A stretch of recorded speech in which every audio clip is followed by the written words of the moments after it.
You know that like button on Facebook? Well, you might wish there was a don't like button for the person who pulled this next scam. It went on for years, spanned the globe, and involved thousands of people, none of whom knew they were caught up in one of the biggest fakes ever on Facebook. Ah, the internet, playground for every pajama-clad pretender looking to pull a fast one for profit, attention, or perhaps just the twisted satisfaction of messing with someone's head. They're complete psychopaths. I've probably been chatting with a guy. Case in point, Neve Schulman's head. God. A New York photographer, Neve fell for a gorgeous 20-something in Michigan, only to discover that, oops, she was actually a middle-aged mom. What do you guys think? The whole cyber saga caught on tape by his brother and a friend and turned into the indie blockbuster Catfish. Why were you so captivated by her? Why this anonymous person on the internet? It was different. It was something new. It was a little mysterious. The hit film became a hit TV show on MTV. Neve now playing Dr. Phil to other lonely hearts who've been duped. Like this blonde who learns that the male model she's been cyber dating is, surprise, another woman. I mean, who does that? That's just so up. I mean... Multiply that stunned reaction by 1,000 and you'll begin to understand the dimensions of a global internet hoax so vast and elaborate, it makes what happened to Neve look like an email typo. It started with a pitch-perfect combo of pictures and posts that just hooks your heart. A young boy fighting a brave battle with cancer. His name, Eli Dirr, or Warrior Eli.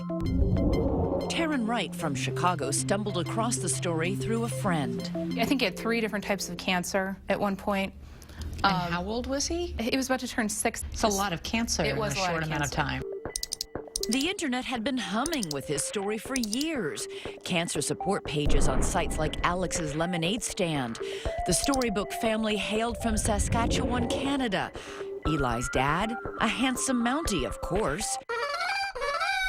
His mom, Dana, a pregnant trauma surgeon with 10 adorable children. Right. It just seemed like really easy to fall in love with them. This 18-year-old in California who asked that we not reveal her identity became a faithful supporter of Eli's. Like so many others, she devoutly wore Eli's bracelets and ribbons sent in care packages from the family. And I would spend my lunch breaks at high school passing them out to all my friends and saying, wear this to raise awareness to childhood cancer.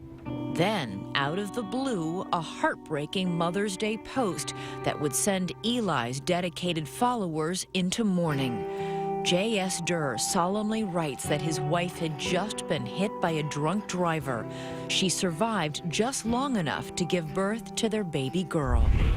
The web erupts in sorrow, hundreds of people posting their condolences. But Neve Schulman says such a surplus of tragedy should have sent up red flags. But if the person you're talking to has a series of family incidents, illness, oftentimes cancer, which we see a lot. Miraculous survival. Car accidents, yeah, things like this. Something to watch out for. Taryn Wright reads the story and desperately tries to get more information. Oddly, she can't. I Googled the name of the person that had died, and there was no real Google hits at all for her. And just the news value of a mother to 11 children dying on Mother's Day. It should have been covered. Exactly. So at that point, are your alarm bells ringing loud? Yes. At that point, they were super loud. On a hunch, she tries searching the web for other places the Dirr photos might have appeared. Lo and behold, this image of Eli's siblings in sunglasses posted on JS's Facebook page also appears on the site of a popular mommy blogger in, of all places, South Africa.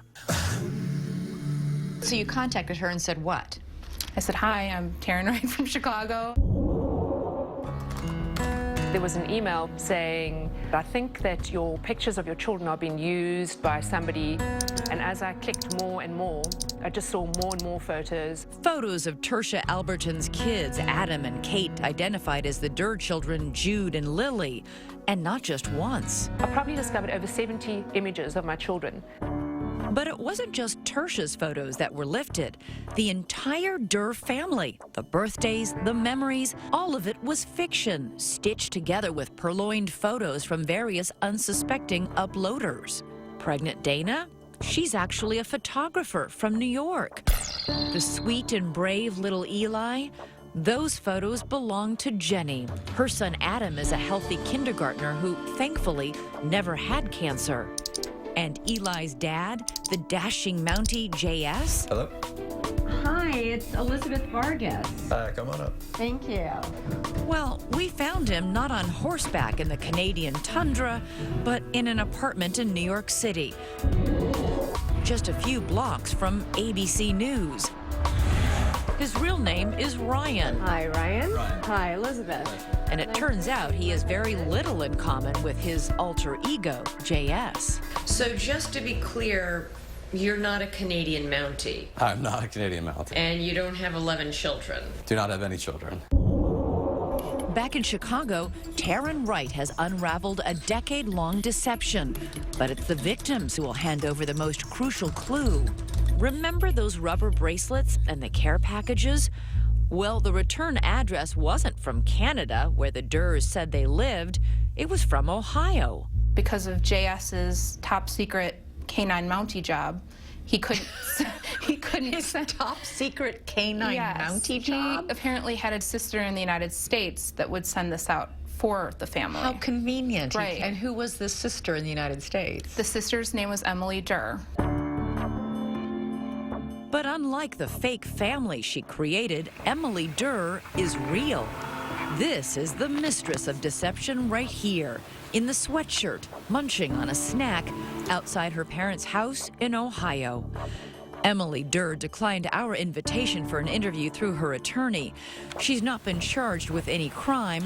The only thing she appears to have violated is the terms of the service agreement on sites like Facebook. And of course, everyone's trust.